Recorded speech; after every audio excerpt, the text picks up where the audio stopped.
You won't see my face that long, okay? I'm only going to be here for like 7 minutes. 7 minutes and 30 seconds. You can count, okay?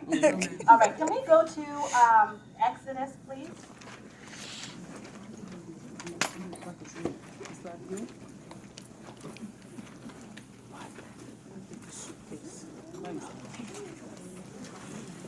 Exodus verses 2, starting from verse 11.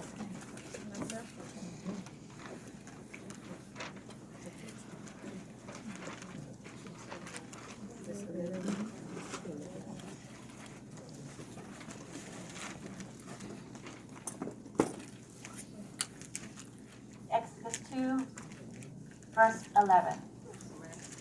Amen? Amen.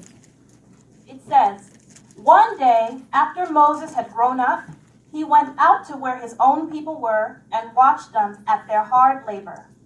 He saw an Egyptian beating a Hebrew, one of his own people.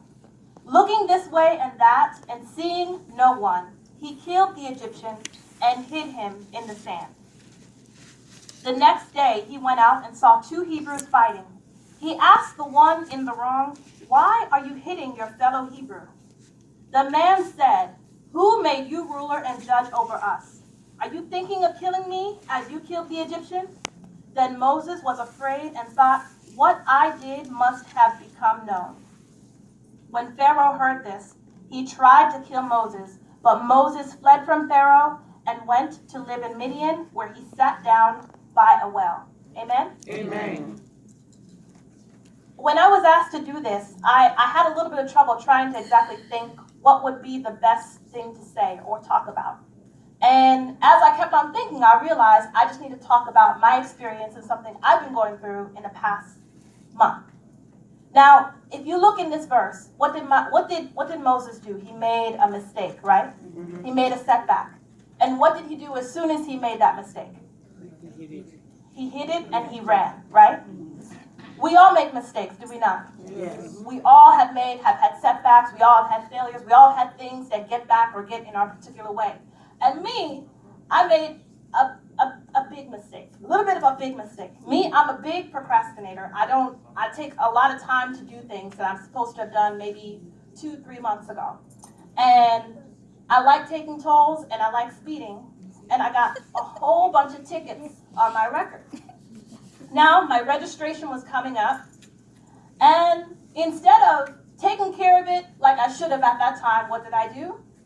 I put it to the side. And I procrastinated. And then my time for registration came, and I just felt, you know what? I've been able to get away with stuff before. I'm going to be okay. So I went 2 months past my registration. Okay? Just to show you how God works. I was talking with Larissa on Sunday, and I was like, I really need to take care of that. She looked at me like, are you crazy? You haven't taken care of this? The next day, a cop stopped me. I had to pull my car over. I got my license suspended. And just like what used to be a 20-minute commute for me to go to work, me comfortable in my car, turned into 2 hours on the bus. For the past month, I've had to take the bus. And I know you all complain like, this girl has first world problems because I had to walk to school. No, I don't like taking the bus. 2 hours I've had to take. And just that little mistake that I made has really put a step back to me. I had to pay $2,000 in fees because administrative fees on top of that. And this is the thing, it was a mistake. What I did was wrong, right? It wasn't right. This is what I did that was wrong. When I made that mistake, I started to get stressed. I started to get overwhelmed. I started to let all those problems take over what I was going through now. And it's so easy to be bright, cheery, and happy when you don't have problems, right? But when you start having problems, it becomes hard to be bright, cheery, and happy. And I started to move away. I started to be really in my feelings. And I was mad. I was stressed. I was depressed. And before I knew it, all those things steamrolled and got bigger and bigger and bigger. I started thinking about all the different other problems in my life. Why is this not happening yet? Why am I not here? Why am I not there? And before I knew it, I didn't know where I was. Moses, just like me, that mistake that he made, that one mistake that he made, caused such fear and shame in his life that he left his life as an Egyptian and went off to Midian for 7 years, started a whole brand new life. If we look in Exodus 3, What does it say he did? Skipping over to Exodus 3, starting from verse 1.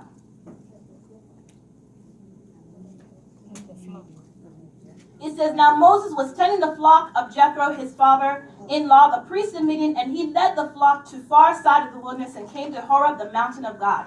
This is somebody who was the prince's son. And he left all of that, started a complete new life, and look what shame took him to.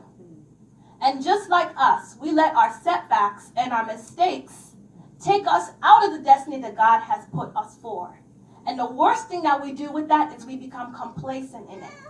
We might have made a setback in our marriage, and we just decide to live our life for 7 years, not really talking to our husband, not really getting to the matter of what might have happened. We might have let that setback come in our job, and we're working in a job for 4, 5, 6 years that you know you don't need to be in there anymore, but you become complacent in your setbacks and your mistakes. And the things that we do, we always think about those old times. Oh, I remember when our marriage was good. Oh, I remember when, I didn't have all these financial problems. That's probably exactly what Moses was doing at that time, thinking about how he was a prince. And look what he was doing now. A sheep. Tending sheep, was he not? Mm-hmm. Our setbacks and our mistakes, we let them define us. And especially as women, where men can sit and do and have whatever single problems they have, when we take the burden of our families on us, we take the burden of our children on us, we take the burden of all these things on us, and we let them define us, and we let those setbacks become us. We become our mistakes. That's exactly what happened with Moses when he was out. But look what it says. There the angel of the Lord appeared to him in flames of fire from within a bush. Moses saw that though the bush was on fire, it did not burn up. Look what it took for Moses to get out of that funk. Have you seen a burning bush to this day? I haven't.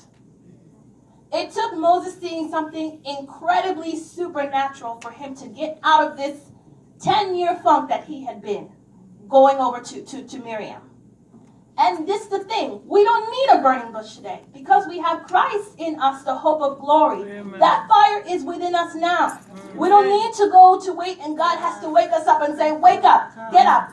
If you look and keep on reading what he said, Moses was scared. He said, I am the God of your father, the God of Abraham, the God of Isaac, and the God of Jacob. At this, Moses hid his face because he was afraid of God. Moses said, suppose I go to the Israelites and say to them, the God of your fathers has sent me to you, and they ask me, what is his name? He had a purpose. God had a purpose for Moses, and even presenting him supernaturally, Moses still had his doubts.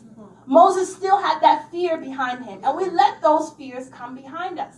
When we sit, and we sit in our complacency, we sit in our shame, we sit in our regularity, we let ourselves go to that, to have misery wherever it is, whether it's at our work, whether it's at our job, whether it's even in our marriage and in our families. When we sit, we don't even know that God, it's like God is talking to us. We're in like a glass box, and God is yelling at us, do you see what I have for you? Do you see what's ahead? And we're just sitting in that box like, oh my gosh, I feel so bad. Why am I struggling? And God is like, do you see what's over here? Do you see what I have for you? Do you think Moses would have even known that God was surpassing evil over Egypt? Egypt was a huge, big empire back then. What is Egypt now? But we still know the descendant of Moses, do we not? Yes.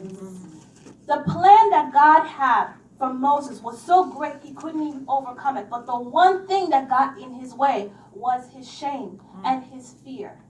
And the one thing I can tell you all today, the name of this weekend is Fanning the Flame. If you have come with any problem or any doubt or any shame, this is your chance to look at that shame in the face and tell him who he is.